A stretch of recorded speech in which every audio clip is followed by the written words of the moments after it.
Hi, my name is Danielle, and this is my final project for Intro in the World Religions, creating your own religion. And my religion is called Simism. In order to enter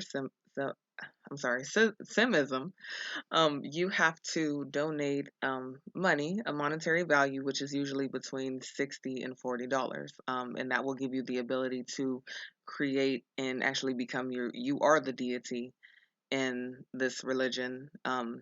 And it gives you control over Sims, which are virtual people that you have the power to create. You can choose how they look, their skin color, their sexual orientation, if they can or cannot have children, whether they are male or female.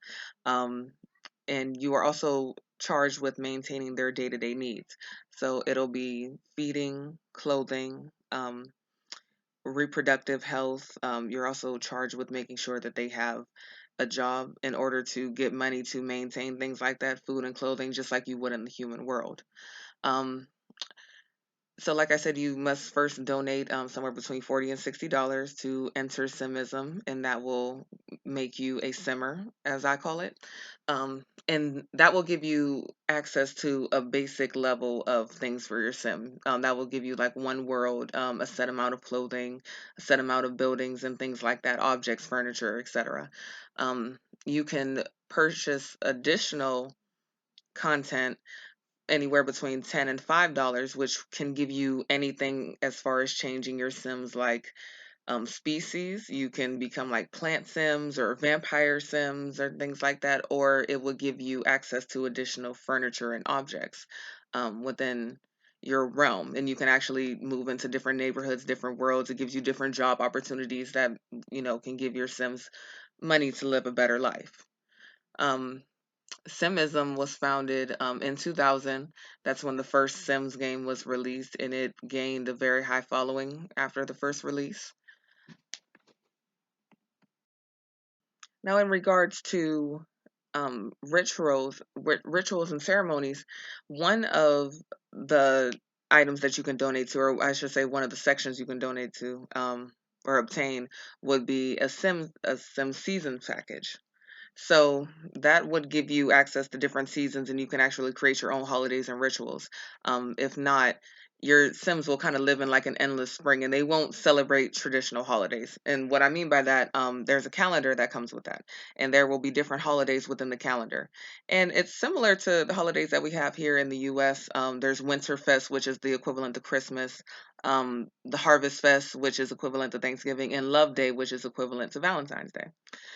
You can also create your own holidays, create your own birthday celebrations. Once you donate into that, um, you can obtain that part of the game. And like I said, you are considered the deity in this game, and your Sims will recognize that. And if they have needs or wants of wanting to celebrate holidays or celebrate traditions or even something like their birthday and it's missed, they will be affected negatively by that. They will actually be sad for a couple of days because you missed their birthday and you didn't throw them a birthday party, and they're hurt by that. So like I said, you're in charge of your Sims to an extent. They do have a certain level of autonomy. And if they are left to their wills, if you don't pause it, you can also stop the game for a certain amount of time if you like, and save your progress. But if you just let it run, your Sims will take care of themselves and do everything that they can to prevent themselves from dying. They'll feed themselves, clothe themselves to an extent, but life events will happen just like that happen in real life. And let's say if they're cooking, there might be a fire. And if they don't put the fire out in a certain amount of time, they can themselves catch on fire and they will die. And once they die, you cannot bring them back. They're gone. So it will also negatively affect your other Sims and their family because they will be sad for a certain amount of days because now they're mourning someone's loss, and that now they won't perform jobs or tasks that you need them to do to get to certain levels in life. Now, when I mean certain levels in life, of course, they go through a birth through life stage just like humans do.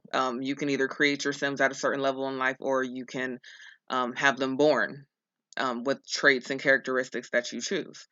And at each stage in life, you have certain goals that you should obtain for them. It will not prevent them from aging up, but there are milestones that they would like to have completed before they pass into the next stage of life. For example, toddlers, their main goal is to be potty trained and learn how to talk and learn how to walk and things like that. And if those needs aren't met, you will not be able to choose traits for them as they grow up into childhood, which is equivalent to like the age of 6 through 12, I'll say. And they can develop traits like jealousy or laziness and things like that. If you do achieve those goals before they reach their next birthday, they'll let you choose how you want, what kind of traits you want your Sims to obtain. Um, as far as their view on death and immortality, since you are the deity, you can also choose the way that they die.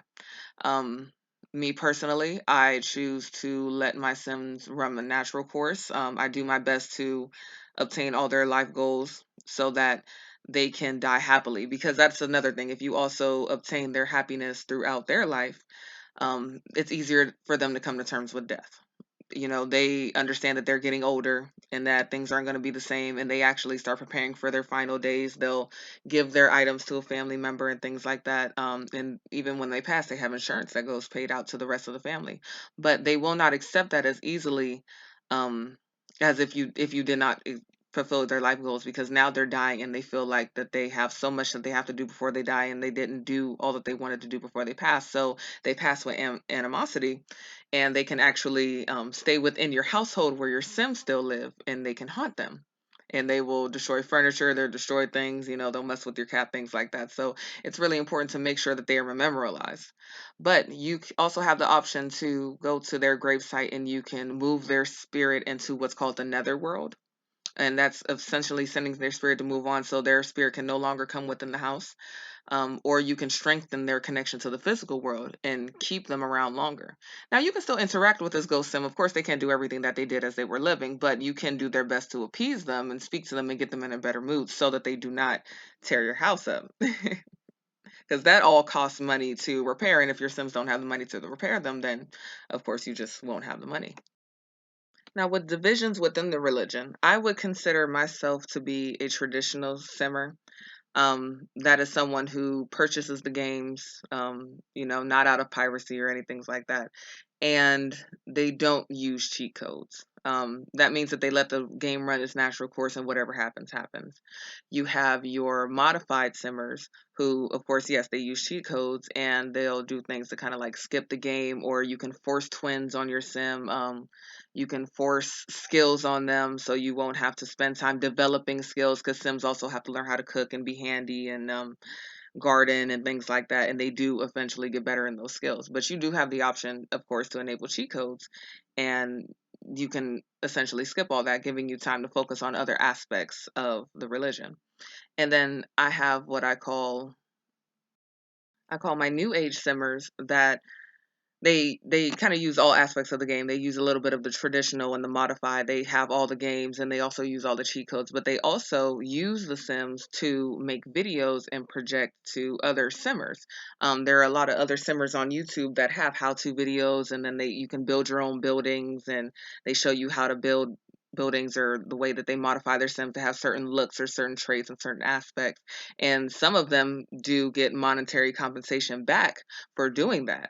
So you can donate either into the game and build it yourself, or you can donate to other simmers and they will share their content that they created with you. Creating a bigger network for other simmers. They interact amongst each other. That is all I have on Simism. I want to thank you so much for listening and have a great summer. Thank you.